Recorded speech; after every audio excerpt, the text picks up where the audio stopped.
Go to the church, though. Tawali man, what's up? Man, can you imagine people just dump everywhere? Some plastics take at least 450 years to decompose. What? That's a long time. Exactly. Because plastics are made out of a lightweight and straws, all of these contribute to plastic pollution. I have been using them without knowing their effect. Yeah, a lot of people have. Plastics are a danger to the ecosystem. Both it's reuse by about to change our habits for the world.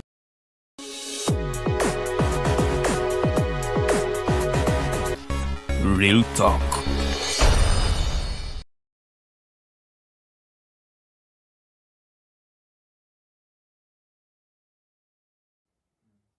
Yes, I trust every viewer out there is enjoying their morning. My name is Tumuhimbise, and we are streaming live on our social media pages, that's Facebook, but also YouTube live as we speak. Before I even get into the exact reason for which we are here, I would want to ask Professor to say hello. Exact reason for which we are here, I would want to ask Professor to say hello. A quick bit because of Lumumba, what exactly is eating up Congo, sir? Norman, we have seen in the recent past, there's been no shortage of comment. The recent past, there's been no shortage of commenters on the problem in Congo. And in order to understand the problem in now know as the Democratic Republic of Congo, it is important to have a historical context to Congo, Democratic Republic of Congo. It is important to have a historical context to Congo, DR. It is unique that we had we know as DRC was the past property of King Leopold the in 884 to 1885 by Otto von Bismarck of the Germans. The boundaries we know are different nations, or as we prefer to call different tribes, being separated in what is known as Rwanda, which was administered in the early days by the as Rwanda in present day Burundi, in present day Rwanda.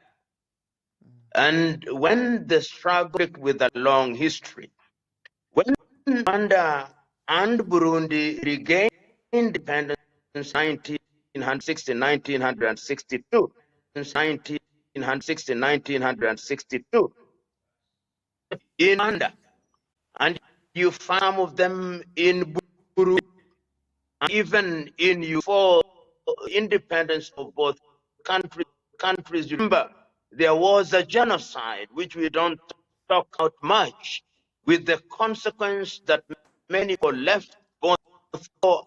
And the current president of Rwanda, Paul Kagame family, was a victim of genocide or uprising, and they found themselves in Uganda.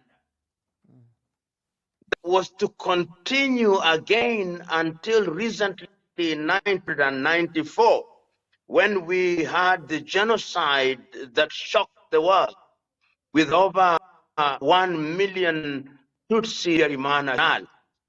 And we know as a fact that there were Hutus who were involved, and they were known as the Interahamwe. When the Rwanda Patriotic Front saved the situation, it is, and I remember Julius Kambarage Nyerere of Tanzania pressing the National Peace Academy and explaining very eloquently and Democrats are not Rwandese, and that their homeland is in Congo, and therefore when you tell them to leave, telling them to carry the land, go with it, or what are you telling them? He gave examples. He said, for example, that find Maasais in Tanzania and in Kenya. You find Tutsis have been discriminated against by successive regimes in what is now the Democratic Republic of Congo, which at one time was known as Congo Leopoldville, Congo Kinshasa, and even during the administration of Mobutu Sese Seko. And the country is further commanded by the natural resources found in the Democratic Republic of Congo. It is estimated that there are over 100 armed groups in the Democratic Republic of Congo, each of which is involved in the mining sector used by different miners from Western Europe. But I belong to the school. We have analyzed them too much. We know this problem. We know the propaganda. We know how the Western countries, in their typical manner, will propagandize what is happening for the sake of ensuring that their interests are retained. The question is, what can we attain? The question is, what can we Africans do in order to ensure we resolve the Congo problem? There have been attempts at doing. In the recent past, the more effective attempt has been by the effort which was led by Uhuru Muigai Kenyatta. We did not go very far. We all know that the East African Community President of the Democrat attempts at resolving the dispute in an amicable manner has had several headwinds. You saw when it was convened urgently by the Eastern Community, she chose to attend the meeting which was held in Harare by the SADC.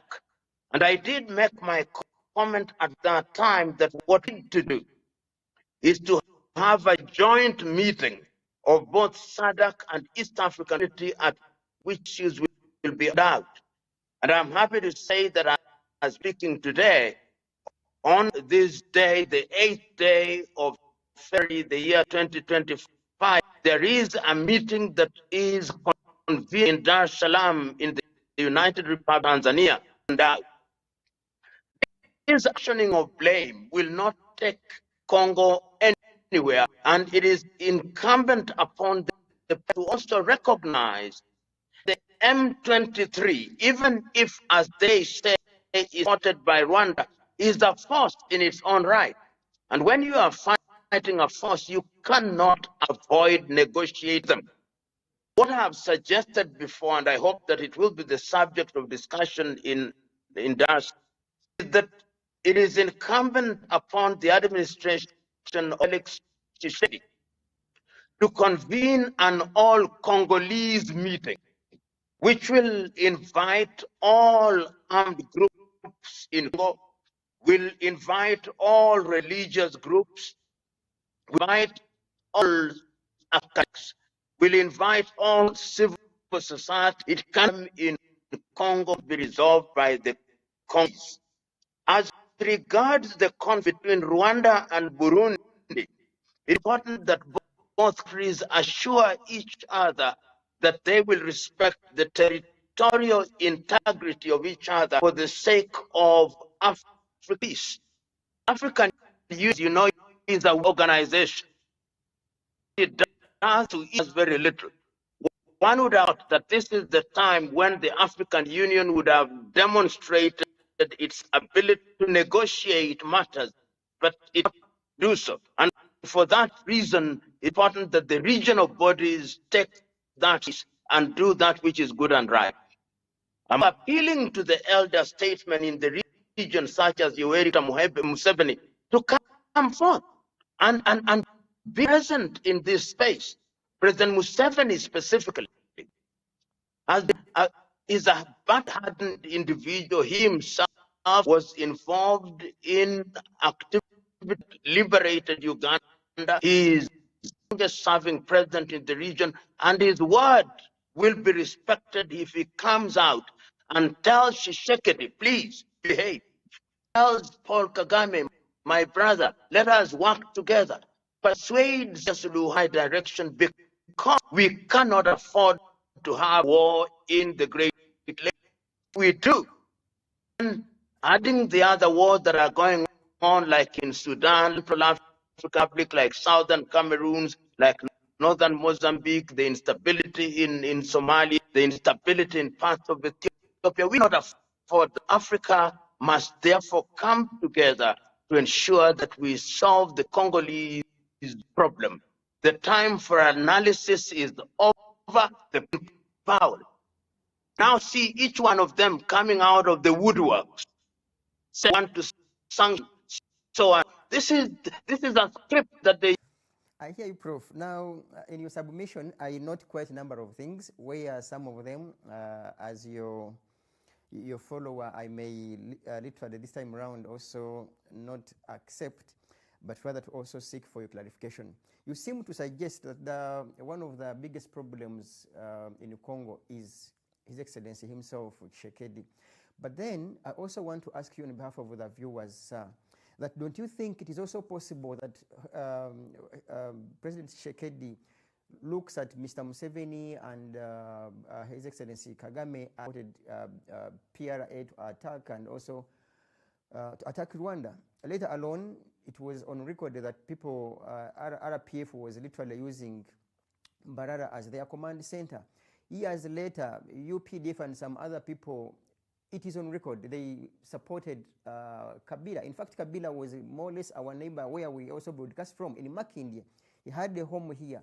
They attacked Congo in a disguise of rescuing and liberating Congo. Years later, now Kabila Jr. takes presidency. Years later, Tshisekedi. Isn't this simply pinning Tshisekedi as being Congolese problem, when in actual sense it could be Mr. Museveni's problem and also President The Kagame's historic problem of Mobutu administration was brought down with the assistance of Rwanda and Uganda. And key players at that time were the President Museveni and President Kagame. You will also note that the Congolese government did in fact allow the Ugandan government to deploy forces into Congo for the purpose of fighting rebels who are Ugandans, using that area as a launch pad. You will also know that immediately President deploy in the Democrat is over. If you want to find out who is wrong and who is right, you are missing the point and you never solve the problem. I can feel the pain of Tshisekedi. I feel his pain because it is his country. War is being fought. Therefore, he bears greatest responsibility, and in the eyes of his people, he must be seen to be acting. But I said, this is a complex problem. 23 only. There are other players. You see, Alliance Fleuve de Congo, which is also another organization which are down. The only issue that is on the table and the only reason why President Tshisekedi must be understood is because war is being fought. He is the territory, and his territorial integrity is under threat, which then means President Tshisekedi must be one that is more conscious in what is why. Remember, when the East African community deployed a force there, while still a member of the East African community, he chose sides and asked the East African community preferred SADC. And that is because the Democratic Republic of Congo belongs to 3 regional bodies. It belongs to East African community. It's a source of problem. And that is why I suggested that if we are functioning African Union, this is a matter transcended regional body implementation, and it required a continental body. But I've already reiterated that you can accuse the AU of being efficient. It is famous in effectiveness and inefficiency. So I am being understood in the sense that it is the primary responsibility of the politicians of the Democratic Republic of Congo as led by President Tshisekedi to hold the finger of the stick, because others, even if they are supporting M23, they will admit because correct to admit reality on the ground may contradict their said diplomatic. So he appreciates that fact. The sooner that he engages in activities that is going to ensure that the war has ended, and that is why I'm suggesting that we move towards implementation. And you asked later, what are the possible solutions? As we know it is ethnic discrimination. We know it is a political distress. We know it's political suspicion, like the Rwandese hold the view in Taharamwe, who are in eastern Congo, are possibly organizing to come and attack Rwanda. We know that the Ugandans also believe that the rebels from Uganda will want to use East Congo as a launchpad. We know that miners from different parts of the world, a Congo that is unstable and therefore hunting grounds of them. We know the causes. The question is how we solve the problem. And before you solve the problem, you need to stabilize the region. You stabilize the region.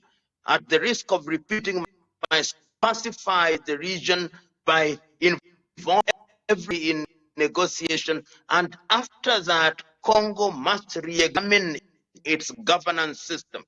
If it's asked today, Congo can continue to have a unitary government in a country that has poor infrastructure, in a country where there is a lot of ethnic succession.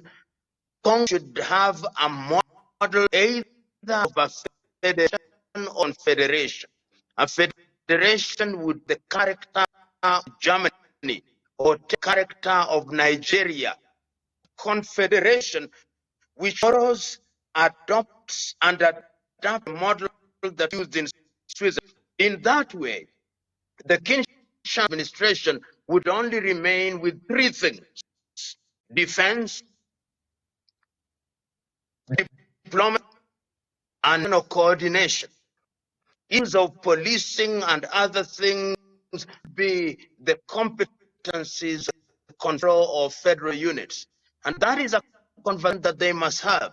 To imagine that you can, in Kinshasa, in a unitary system, control a country that is already in chaos is to misguide self. And therefore, I hope that after the meet in Dar es Salaam, all Congolese meeting will discuss governance as a core issue for the long term of the Democratic Republic of Congo. Remember one time, Patrice Emery Lumumba said, as long as Congo is not peaceful, Africa will never be peaceful. And he was right. Yeah, sure. Now, Prof, I still want to put it on to you, where you mentioned that this is, for instance, you mentioned the Rwandese nationals, literally not as typical Rwandese that belong to Rwanda, but people who speak Kinyarwanda and or a similar language but found in Congo geographically. We have read elsewhere and with proof that some of these comrades were incorporated in the previous government, be it Wanu Kabarebe, if I'm not mistaken, was also a commandant in the Congolese government and also would literally serve both governments, for lack of another word. Would you still maintain the argument that that section of people, which literally is now under M23, is fighting for a justifiable cause, or it's rather a mineral struggle rather than a power struggle?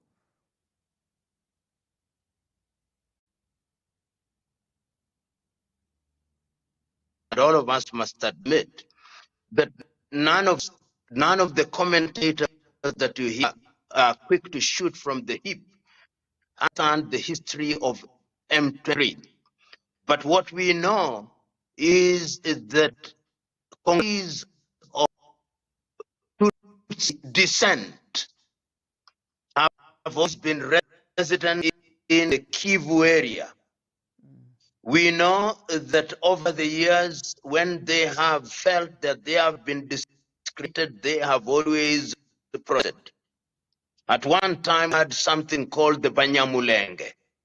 Then we now have M23, so that the problem of the Congolese Tutsi must not be seen started M23. M23 is a very recent militarized formation.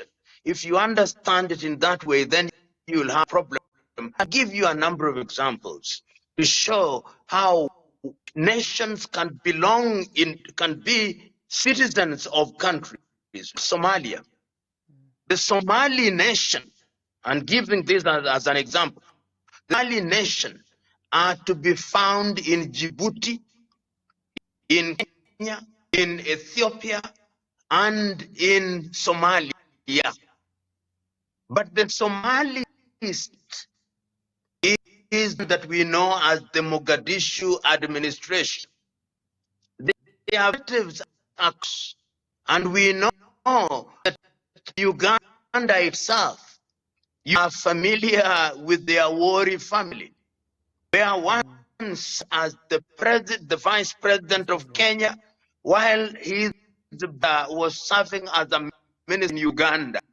These are things that we know. If we know that that is the reality, then let us go back to the original sin. And what is the sin? The original sin is the colonial boundaries. And if we ask that we want to integrate within the region, the problems will not arise. So regional integration is also going to be a matter that is going to solve this problem. If we have one East African Federation and East African Confederation, then it does not matter whether Luo is in Tanzania or in Uganda, or a Tutsi in Kivu, or is in Kigali, or Gisenyi, or is in Bujumbura. The reason why we ourselves stuck in this debate is because we prisoners who are being defined by colonialists. If we liberate our minds and decolonize our minds, then these arguments will fall and will have value.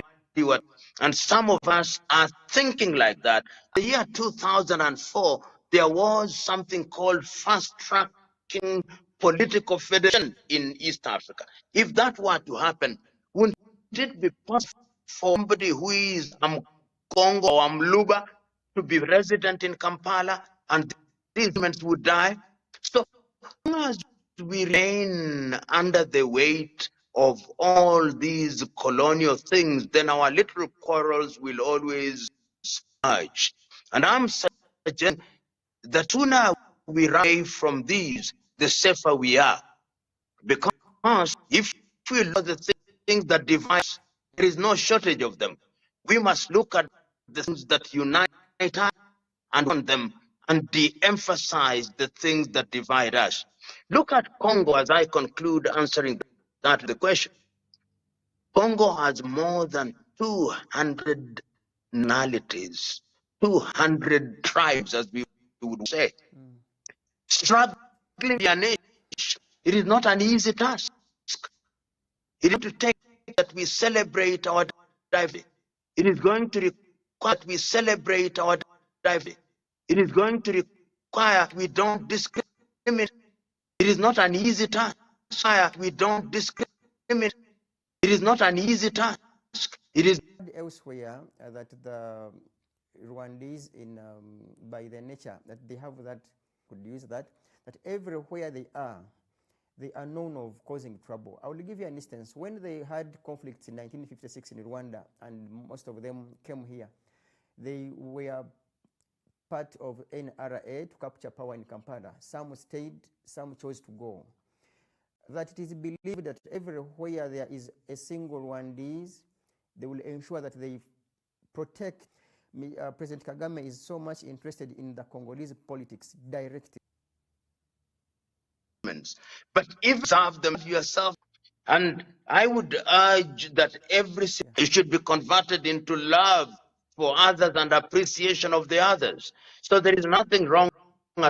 People love themselves. The only thing that we must ensure is that their love is not used as a basis for discriminating others. It should be used as a basis for accommodating others. And that is what we must preach on a daily basis, knowing as we do that human beings also have the inclination to discriminate those who do not speak their language or do not look like them physically. It takes great courage, great humility, great understanding to be that accommodating. Thank you, sir. I want to kindly ask you that we spend the next 10 minutes for you to help us answer these questions, if you don't mind.